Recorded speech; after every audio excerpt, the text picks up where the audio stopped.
आज करेंगे correlation calculation शुरू। Today we will start the calculations for correlation, यानी सहसंबंध की गणना सीखेंगे कि कैसे की जाती है। और सबसे इसमें हमें दो कोएफिशिएंट्स करने हैं, दो गुणांक करने हैं। We have to do two coefficients. The first one is known as Karl Pearson's coefficient of correlation. पहले को हम कार्ल पियर्सन का सहसंबंध गुणांक कहते हैं। आज हम यही शुरू कर रहे हैं और इसकी कई विधियां हैं। पहली विधि से शुरू करते हैं। कोशिश करूंगी कि एक वीडियो में आपको एक विधि बता दूं। तो पहली विधि जो है ये कहलाती है वास्तविक माध्य विधि या एक्चुअल मीन मेथड. अब आप ब्लैक बोर्ड को देखिए ध्यान से. तो सबसे पहले तो इसका फॉर्मूला आप समझिए. फॉर्मूला इसका हम कैसे लिखते हैं? Karl Pearson's coefficient of correlation. हम ये कर रहे हैं, कार्ल पियर्सन का सहसंबंध गुणांक. इसको हम प्रदर्शित करते हैं स्मॉल आर से. और स्मॉल आर जब हम एक्चुअल मीन मेथड, पहला मेथड हम लोग कर रहे हैं एक्चुअल मीन मेथड, पहली विधि हम लोग कर रहे हैं वास्तविक माध्य विधि.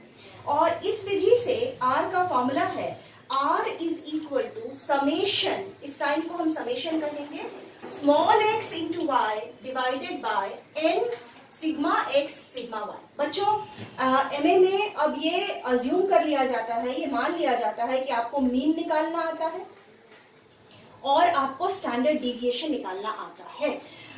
मतलब आपको समांतर माध्य निकालना आता है और प्रमाप विचलन निकालना आता है. मैं जो बहुत सिंपल फॉर्मूलाज हैं इनके वो अभी आपको बता दूंगी, जिसकी जरूरत आपको इस कैलकुलेशन में पड़ेगी. लेकिन मैं आपको यही एडवाइस करूंगी कि आगे चलने से पहले आप लोग एक बार मीन, अरिथमेटिक मीन, समांतर माध्य अच्छे से कर लें और प्रमाप विचलन, स्टैंडर्ड डिविएशन, आप बीए में करते हैं इसको आप एक बार रिवाइज कर लीजिए, आपके लिए अच्छा रहेगा. ओके, अब सबसे पहले तो इस फॉर्मूला को समझिए. इस फॉर्मूला में है summation small x into small y. बच्चों एक और बार हम अब स्टैंडर्ड नोटेशंस लेकर चलेंगे और जो एक बार मैंने जिस लेटर का जो अर्थ आपको बता दिया, थ्रू आउट अपने इस पेपर में हम वही अर्थ लेकर चलते रहेंगे. बुक्स में कभी कभी कंफ्यूजन हो जाता है, इसलिए आप लोग प्लीज अब जो मैं यहाँ बता रही हूँ उसको याद रखेंगे फॉर्मूलास. स्मॉल x का मतलब क्या होगा? हमेशा स्मॉल x जब आप लिख रहे हैं, यहाँ देखिए स्मॉल x का मतलब होता है x माइनस एक्स बार. और x बार क्या होता है? x बार है x का मीन ऑफ x. और x का मीन निकालने का फॉर्मूला क्या होता है बच्चों? जो सिंपलेस्ट फॉर्मूला है वो इंडिविजुअल सीरीज में, और यहाँ हमें ज्यादातर इंडिविजुअल सीरीज की ही जरूरत पड़ेगी, व्यक्तिगत श्रेणी की ही जरूरत पड़ेगी. यहाँ पर ये फॉर्मूला होता है समेशन x अपॉन n. ये है x का मीन. इंडिविजुअल सीरीज क्या होती है? व्यक्तिगत श्रेणी क्या होती है? जिसमें सिर्फ x के वैल्यूज होते हैं, फ्रीक्वेंसी नहीं दी गई होती है, उसको हम व्यक्तिगत श्रेणी कहते हैं. तो उसमें मीन निकालने का क्या तरीका है? जितने x के वैल्यूज दिए गए हैं आपने सबको जोड़ लिया, वो कहलाता है समेशन x. और उसको नंबर ऑफ वैल्यूज यानी मूल्यों की संख्या, पदों की संख्या से आपने भाग दे दिया, वो होता है n. तो सिग्मा x अपॉन n वो हो जाता है. सिमिलरली स्मॉल y का मतलब क्या होगा? स्मॉल y का मतलब होगा y माइनस y बार. और y बार फिर क्या हो जाएगा? ये y का मीन है. y का मीन मतलब summation y divided by n. Clear? जैसे हमने x का मीन निकाला वैसे ही हम y का मीन निकालते हैं. हम एक एग्जाम्पल लेकर इसको सॉल्व करेंगे, इसलिए आप चिंता ना करें कि कैसे इसको सॉल्व करेंगे. जब हम सॉल्व करेंगे तो ये चीजें और धीरे धीरे क्लियर होती जाएंगी, लेकिन पहले फॉर्मूला को समझना जरूरी है. उसके बाद n क्या है? n है number of values. Sigma x है standard deviation of x, x का प्रमाप विचलन. Again simplest formula individual series में. सबसे सरल सूत्र व्यक्तिगत श्रेणी में सिग्मा x का क्या होता है? Under root. आप देखिए स्क्वायर रूट का साइन बना हुआ है. समेशन ब्रैकेट में है ये x minus x bar the whole square upon n. ठीक है? तो अब इस x माइनस एक्स बार को हम क्या कहते हैं? स्मॉल x कहते हैं. इसलिए इसको सिंप्लीफाई करके हम लिख सकते हैं this is equal to under root summation x square upon n. Sigma y क्या है? सिग्मा y है standard deviation of y, y का प्रमाप विचलन। तो y का प्रमाप विचलन क्या हो गया, ये होता है under root summation y minus y bar the whole square upon n, यानी under root summation y square upon n। अब इस फॉर्मूला को हम थोड़ा सिंप्लीफाई कर सकते हैं। दो तरीके से हम सॉल्व कर सकते हैं बच्चों। जब हमें x और y के वैल्यूज दिए गए होंगे तो हम क्या कर सकते हैं, पहला काम तो हम ये कर सकते हैं, देखिए मैं आपको करके बताती हूँ क्या कर सकते हैं। पहला काम हम ये कर सकते हैं, आपको x और y के वैल्यूज दिए गए, कोई भी वैल्यूज दिए गए 1 2 3 4 समथिंग समथिंग समथिंग समथिंग, ठीक है। आपको निकालना है correlation, Karl Pearson coefficient of correlation, Karl Pearson का सहसंबंध गुणांक। आपने सीधा ये फॉर्मूला यूज किया, फॉर्मूला यूज करोगे तो क्या करोगे, x के सारे वैल्यूज जोड़ा, यहाँ आ गया सिग्मा समेशन x, सिग्मा भी कहते हैं, y को जोड़ा, यहाँ आ गया समेशन y। तो सबसे पहले आप क्या करेंगे, पेज में नीचे की तरफ निकालेंगे x बार। x बार आप कैसे निकालेंगे, summation x upon n formula से आपने x बार निकाल लिया, ठीक है। x बार निकालने के बाद आप यहाँ बनाएंगे अगला कॉलम।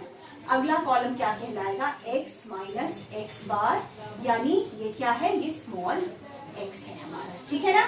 तो x माइनस एक्स बार हम कैसे निकालेंगे, ये हर एक x के वैल्यू से आप x बार को घटाते जाएंगे तो आपको मिलेगा x माइनस एक्स बार या स्मॉल x। फिर आप y बार निकालेंगे, क्या होगा, y बार होगा summation y upon n। Next column बनाएंगे y माइनस वाई बार, जो कि y के बराबर है, ये निकाल लिया आपने, ठीक है ना।